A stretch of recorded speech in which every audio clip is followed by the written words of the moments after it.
Le génie civil est pour moi la branche de l'ingénierie la plus passionnante. C'est pourquoi au quotidien, je consacre 50% de mon temps à la production de contenu de génie civil. Il est question pour nos différentes équipes de partager avec vous ce que nous faisons.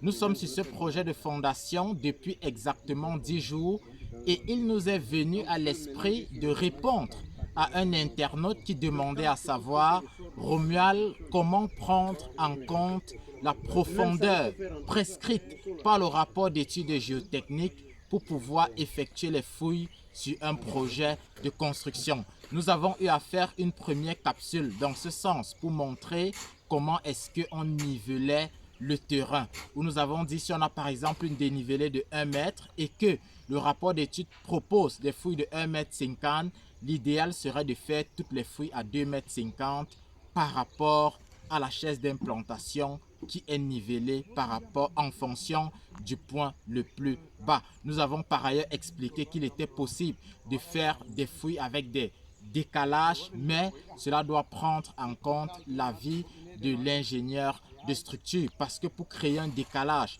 entre deux semelles isolées, il faut bien respecter la règle de 3/2. Il y a donc un minimum d'espacement qui devrait séparer deux semelles pour pouvoir les décaler l'une de l'autre d'une certaine hauteur. Ce sont des éléments qui ne se font pas au hasard. Dans cette vidéo, on se propose donc d'apporter un peu plus d'éclairage sur un élément, c'est: est-ce qu'il faut toujours prendre en compte la profondeur prescrite par le rapport d'études géotechniques? Je m'explique en français facile. Vous êtes sur un projet de construction, le rapport d'études géotechniques demande de faire les fouilles à 3 mètres, disons à 2,50 m par rapport au point le plus bas du terrain. Est-ce qu'il peut arriver qu'on fasse une fouille à 2 mètres alors que le rapport d'études géotechniques a demandé de le faire à 3 mètres? La réponse est oui.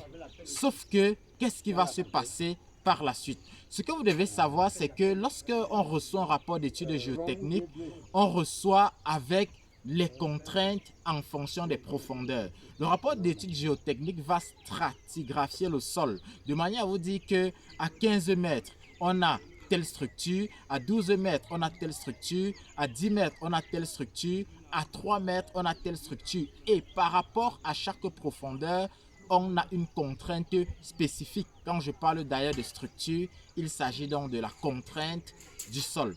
Il est donc possible de venir, bien que le rapport d'études géotechniques prévoit 3 mètres, 2,50 m pour les fouilles, pour des semelles isolées, de les faire à 2 mètres et d'utiliser la contrainte qui correspond à 2 mètres de profondeur. Ça veut dire que si à 2,50 m, on a 1,5 bar, à 2 mètres, on a 1,1 bar, on utilise à 2 mètres et on aura 1,1 bar. La conséquence directe, c'est que la semelle sera un peu plus structurée. Ça veut dire qu'à 2,50 m, on pouvait avoir une semelle isolée de 1,50 m de côté, par exemple, sur une épaisseur de 40 cm. À 2 mètres, on se retrouve avec une semelle de 2 mètres de côté avec une épaisseur de 50 cm. Cela n'aura pas, ou alors cela ne posera pas de problème. Dans quel cas est-ce qu'on peut se retrouver en train d'aller ou alors de ne pas respecter la contrainte prescrite par le rapport d'études géotechniques?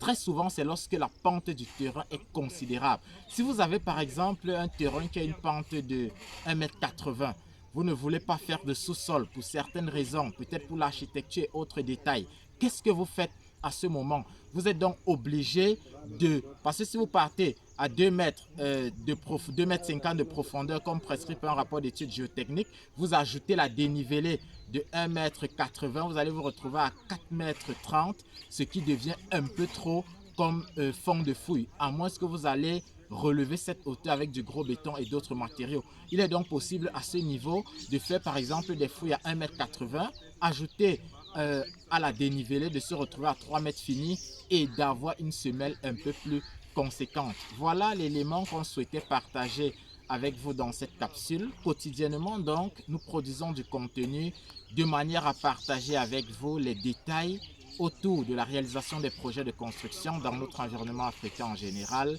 mais surtout dans notre contexte camerounais. Je vous invite par ailleurs à vous abonner parce que d'ici là, nous allons multiplier les capsules, question de vous faire vivre de manière détaillée, de manière précise, de manière concise, toutes les étapes qui aboutiront à la fin des travaux de fondation. Merci.